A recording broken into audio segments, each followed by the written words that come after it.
Hi, I'm Peter Fona, And I'm Tania Kolar.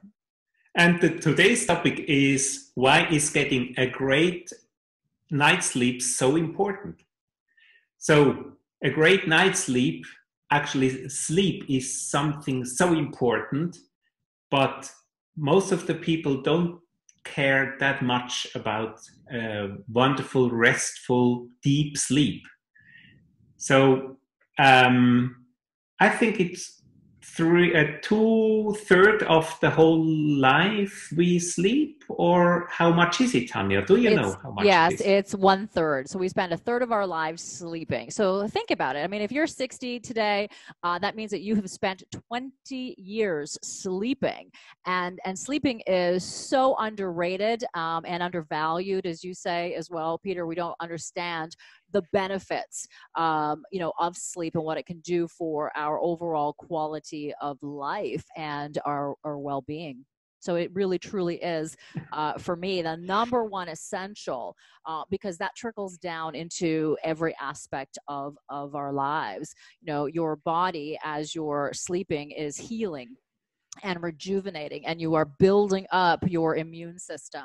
So this is a time of rest and repair, and so that really brings to mind clarity. You have much more cognitive function that's accurate, that you're able to process, you're able to problem solve much easier. And so again, sleep is so important to your overall quality of life from day to day. Think about it. If we have had a great night's sleep, we wake up feeling so refreshed, alive, rejuvenated. And if we've had a bad night's sleep, we are exhausted, we are tired, we are irritable, we're cranky. And things that would not normally bother us now all of a sudden become a big problem, and we overreact, and we're much less tolerant to just the daily situations. Of course, we are more sensitive about everything. And in our daily lives, we have most of the people, they have a quite demanding, stressful daily life. And and to release all that tension and stress is so important, and we do that while we are sleeping. And we are not aware how influential that is, this stress and tension in our body. So we have always a certain tension in us, and to release that tension, we need a real wonderful great sleep. And I tell you something, I always was so aware that I have a wonderful, wonderful bed, and I felt so great with that. But recently I changed the bed, and especially the bed quality. Mhm. And what I realized was that always that I always was in a certain tension also during the night, because my body wasn't able to relax, to release all this tension and this stress. And the more I work with a client, he produces wonderful handmade beds. And the deeper I went into this topic, and I figured out how important is really to take care about how you sleep, that you really get a deep, relaxing, important sleep. Yeah, absolutely. That's definitely important to take a look at your sleep environment. So whether that's your bed or your pillows, believe me, can make a world of difference in a better quality of sleep. It helps to align, your lumbar spine, so that you're breathing properly, so that you can get to that peaceful, restful sleep. So the issue is that so many people are constantly tossing and turning in the middle of the night. So there could be certainly many reasons. Starts with the mind. What's going on in the mind. And then certainly it can be, again, your sleep environment. So if we start to tweak a little bit of those, if we look at and we dissect what the situation is, we can improve our quality of sleep, because it is a game changer in your life when you can wake up feeling refreshed and rejuvenated and ready to start your day.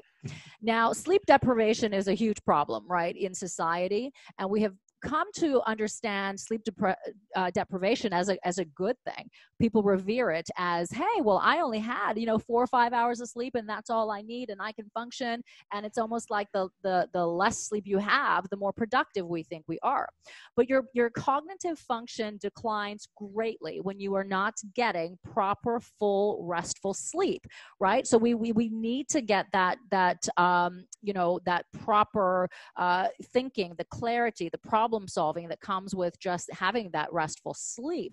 So if we look at, again, some of the things that we're doing, whether it's our sleep environment or the thoughts that we're thinking before, and certainly let's take a look at things like watching news in the just before you go to bed.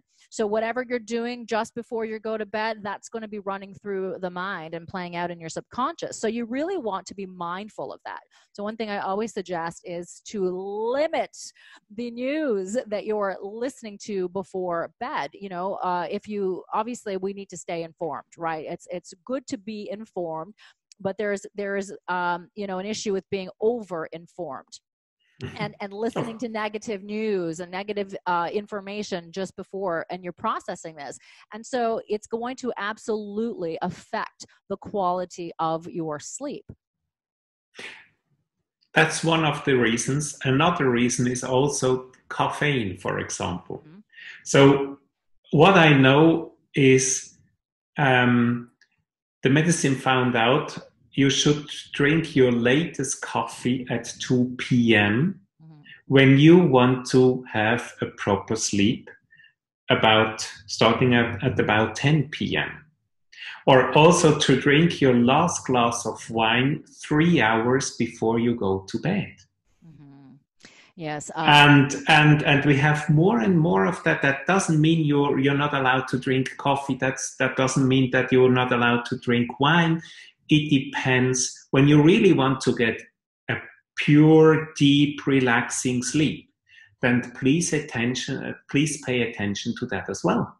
Yeah, that's a great point. Oftentimes alcohol, the body's burning it off, right? So we're constantly being interrupted in sleep, and therefore we cannot get to REM sleep, that rapid eye movement, that deep restorative sleep, or the delta sleep. Again, that the stage where you're really starting to enter into a deep sleep, and it's so healing when you can get that proper sleep levels. Many times we skip the phases or we can't get to the last two sleep phases, and that really again affects how we feel the next day, and even it's a cycle that will continue and perpetuate, because if you're not catching up to the lack of sleep that you've had, it really can cause a lot of issues. Many people do suffer from insomnia. So you do want to look at the beverages that you're ingesting. Again, caffeine, definitely, a trigger if you're having that caffeine later on, because, you're still storing that caffeine within the body. And so for several hours after. And so also let's take a look at the foods that we are eating can also be impactful. So you want to, start to look at foods that are alkaline rich and that are pH balanced for you. And you will find that your sleep will start to improve. I always suggest having a little journal, and, when you're not having a great sleep, write out some of the things that you had to eat, the night before, or even a couple of days. You want to start journaling and see and look for any patterns. And on the days that you had a great sleep, also try to dissect it. What is the pattern? Did you have that proper sleep environment? Did you have, 7 to 8 hours of sleep? Did you, avoid some of the caffeine or the alcoholic beverages or anything like that? So let's start to improve the quality of our sleep. Again, it's so important because a lack of sleep will cause disease in the body over time when you're constantly in a lack of sleep. So, cardiovascular disease is linked to not getting a great night's sleep, obesity, depression. And these are certainly things that we want to avoid. And, let's create the best environment for ourselves as we can. It's like giving yourself a head start and a boost so that you are now ready and able to enjoy your day, and you are able to face what's in front of you, instead of just this like, oh my gosh, I can't think straight, I can't function, I'm so stressed out, right? Of course. And also, another important topic is just to drink ordinary water. I suggest you to drink water in a certain quantum until 6 p.m. And after that, only drink when you're really thirsty. Mm-hmm. Because also all your organs need a rest during the night. So don't eat a heavy meal in the evening, or don't drink until late in the evening. Also, only water. It's not really helpful for our organs, because they also want a rest. And the more we take attention to that, the more healthier, the more fit, the more dynamic we will feel the next day. Mm-hmm. And the more we care about our health, the more successful we are, the more we can enjoy our lives, and so on and so on and so on. These are different things we can be aware, and the more we are aware, and we don't have to miss something at all. We only have to be aware when we are consuming this or that, and then we have a wonderful, great life. I totally agree with you. And water is so important, again, to oxygenate the body and just to feel good, to purify, to cleanse. And one thing that's also helpful, as you say, is to stop drinking, water after a certain, I think you said 6 p.m. Because again, if you're constantly waking up in the middle of the night because you need to use the little room, the little boys or girls room, then again, that's going to affect your overall quality of sleep. So you want to start to be mindful, right, of these things. And another thing when it comes to water, in the morning. So when you wake, one of the things that you can do to sort of help your digestion and to get things going is to put a little bit of lemon in your water before you have your coffee. Now, I get it. Listen, we are addicted to coffee. I myself included. I love my coffee. It's like the first thing that I do. But I know the benefit of having a nice tall glass of water with just a little bit of lemon before you do that, and it can help again.